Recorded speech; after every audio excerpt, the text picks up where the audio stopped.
Howdy folks, I'm Resplendent Rain, ruefully rooting roly-polies. I'm Amber. And here are more roly-polies for us to root, or route, rather. So let's get started on that. Alright folks, and our first letter is titled, Am I a Jerk for Snatching Things Back from My Colleague?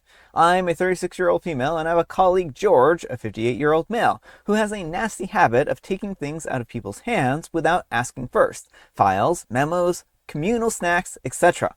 I don't believe it's malicious, because he does it to everyone. And George is spacey. We lovingly call him Goldfish George.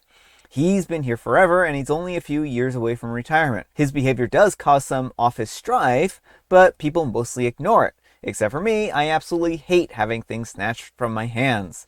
I have no other issue with George. He and I have carpooled together on several occasions, and we get along great. Right up until I open a pack of gum and he grabs a stick before I've even had one. I've discussed this with George more than once. Dude, just ask. I promise I'll give you some if I can. Think of it this way. If I hand you my wallet, that's fine. But if you snatch my wallet out of my bag, that's stealing. Every time we have this conversation, George swears that he understands and that he'll stop. But then he does it again. Sometimes it's not so bad. If we're in the break room and he grabs a handful of popcorn I happen to be holding, whatever. But last week he stole a pen from me literally between my fingers while I was filling out a form, because he had to write down his very important idea. It left a giant pen mark on my form, and I had to get a new one. I decided I had enough, and that the next time he grabbed something without asking, I would simply snatch it back. Then he would finally understand how annoying it was. Well, long story short, my plan didn't go so well. Yesterday, I was in the break room eating a bag of communal chips. George came in and yanked them from me as expected. I immediately snatched the bag back and said, "Ask please, George. We've talked about this." Then I held the bag out to him. He huffed and he grabbed it so aggressively that it split wide open. It was only a quarter full, but we had to clean up the mess, and George was not pleased. He told me that I made him feel like a child. Maybe my "here's a taste of your own medicine" plan was childish. Am I the jerk? All right, folks, what do you think? No, not the jerk. If he doesn't want to feel like a child, he shouldn't act like a child. Even small children know better than to snatch things out of people's hands. Yeah, I mean, this is a kindergarten lesson, so I don't know why George is having such a hard time figuring this one out. I just think that he knows that he can get away with it, and people let him get away with it, so he just continues to do it. Like, what are they going to do, fire him, right? I think it's kind of his philosophy, because he's been there for so long that he doesn't feel any risk at all of, getting fired or being let go or any of those kinds of things. So, I don't know, maybe it would be best if George does retire, if he can't get with the times, and by get with the times, I mean steal stuff from people. If he can't stop stealing stuff from people. The way I said it was very different. Maybe he needs to ramp up his theft efforts. Yes, not doing enough. Yeah, he's not doing enough stealing. We really do need to make sure that George is actively stealing everything from the office. But let me know what you folks think. So anyhow, take care and good luck. And yes, Haas Banana Hammock says, "Please don't tell me he has a wife at home." And OP replies, "He does. Interestingly enough, she's also spacey, but she interrupts people mid-sentence instead of snatching things. Match made in heaven?" And Owaki says, "You made him feel like a child, 'cause you act like one when you rip stuff from people's hands. I would be messing with him every chance I got. Nothing in his hands would be safe." And Mesa Punk 87 says, "Yeah, I'd be petty about it. Take his jacket right off his back and tell him that you're so cold, you need it now." I also kind of wanted to point out, OP didn't cause him to aggressively grab the pack of chips back and then to rip it open. His reaction here was childish. Yeah. And I mean, they've talked about this multiple times, so I don't know why he can't get with the program and actually respect OP's boundaries. And Unusual Dragonfly 3791 says, "A 50-year-old man knows better, and so does a 40-year-old, a 30-year-old, and a 20-year-old. He's banking on you falling for his spacey personality to get away with being a weirdo." And Petty Villainy says, "I learned this when I was 5. All right, folks, and our next letter is titled, "Am I a jerk for closing a joint bank account the day before my ex leaves for vacation?"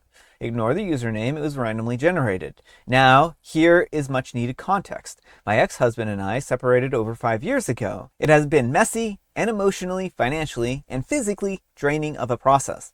While we were together, we had a joint account where all of our expenses were taken out of. After separation, I had requested that my name be removed from the joint account.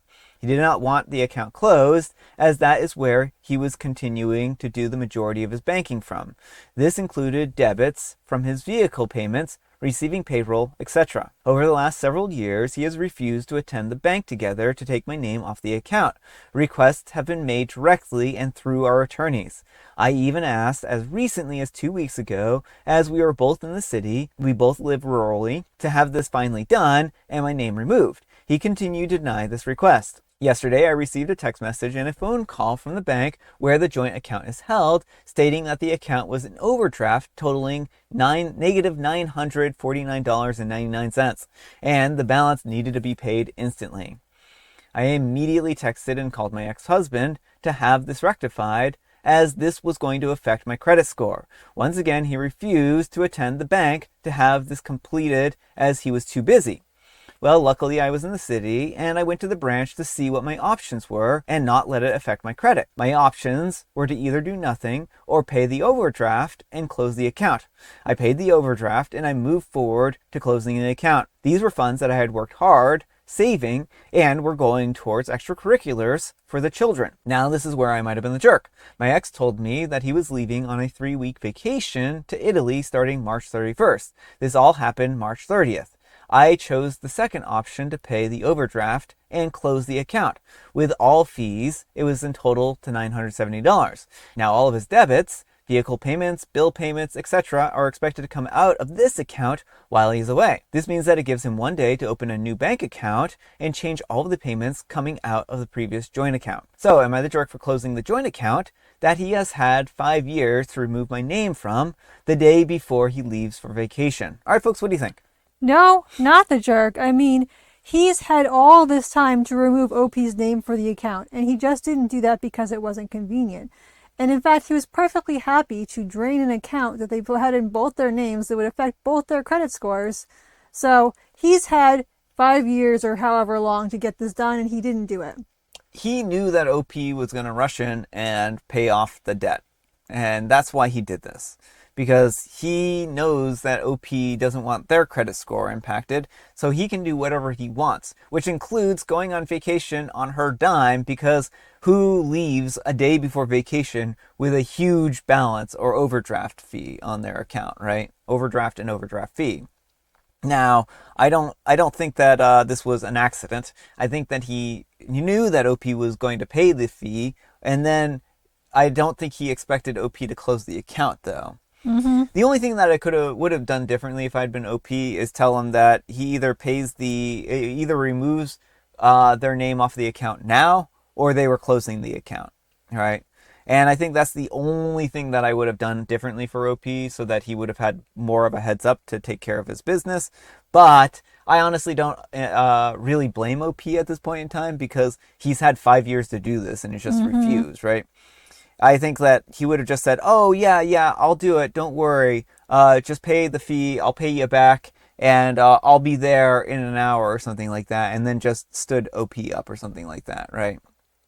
So I don't know. I think that OP had a right to close this account, and I don't think that they did anything wrong. But let me know what you folks think. So anyhow, take care and good luck. And Heck No says, you should have waited until his paycheck dropped so that the overdraft fee was paid.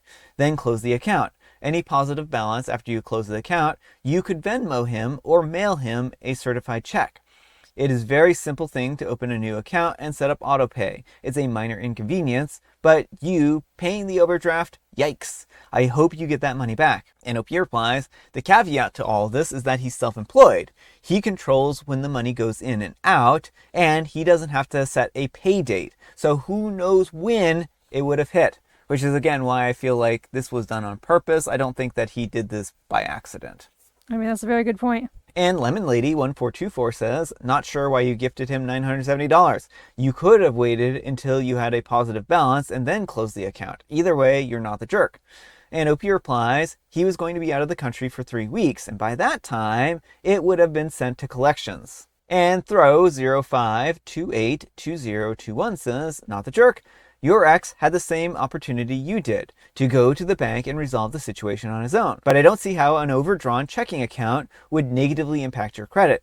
And OP replies, because apparently it's been in overdraft for so long, it was going to go to collections. All right, folks, and our next letter is titled, My husband, a 35-year-old male, wants me to quit my job because I, a 36-year-old female, make more than him.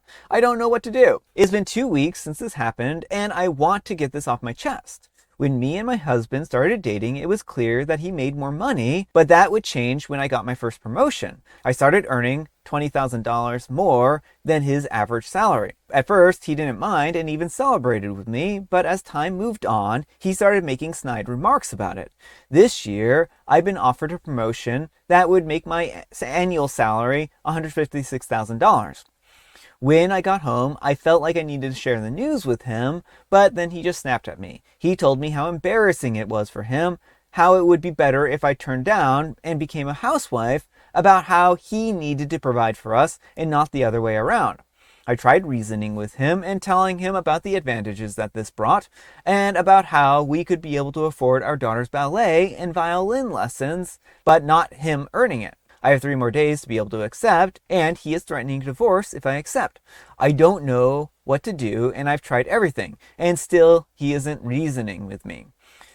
I don't know what to do. All right, folks, what do you think? OP, I would say that I think it's time to reevaluate this relationship. What he is proposing is not a reasonable request. There's nothing wrong with you out earning him. If he wants to try looking for a job that makes more money, that's his prerogative. But he shouldn't be stymieing you and wrecking your family's financial future to soothe his ego. Yeah, I mean, he has a broken ego, and I don't think that this is going to get any better. I think that he, if anything, is going to continue to get worse, especially if OP takes more and more promotions and stuff like that. It sounds like OP is very good at what they do. It sounds like they're being rewarded for their hard work and effort, and that the people at work appreciate OP's work ethic, but doesn't sound like husband does, right? Mm-hmm. The only thing that I guess OP could do is just take the promotion and just claim that they didn't. And then not tell him, right? And just be like, oh, I have to work more hours because I didn't take the promotion or something like that. I don't know. I think that OP shouldn't hold themselves back because their husband is a jealous person. There are a lot of people who would appreciate somebody who is earning more than them, and it doesn't seem like it's going to be a good or healthy relationship if the compromise is my way or the highway type of thing, right? Yeah. Well, and I feel like if they're at the point, just kind of backtracking a little bit to the lying thing, if they're at a point where you feel like you have to lie and hide things from your partner, that's not a good or healthy relationship. Yeah. So I just hope that OP can find a better partner who isn't going to try to control them like this, right? Mm-hmm. But let me know what you folks think. So anyhow, take care and good luck. All right, folks, and our next letter is titled, Today I Messed Up by Accidentally Convincing My Entire Neighborhood that I am in a crow cult. This has been building for 2 years, and I've only recently understood the full extent of the damage. I work a second shift, and I get home around 10:30 p.m. Every night, I walk to my porch, and I toss peanuts into the yard for the crows before going inside.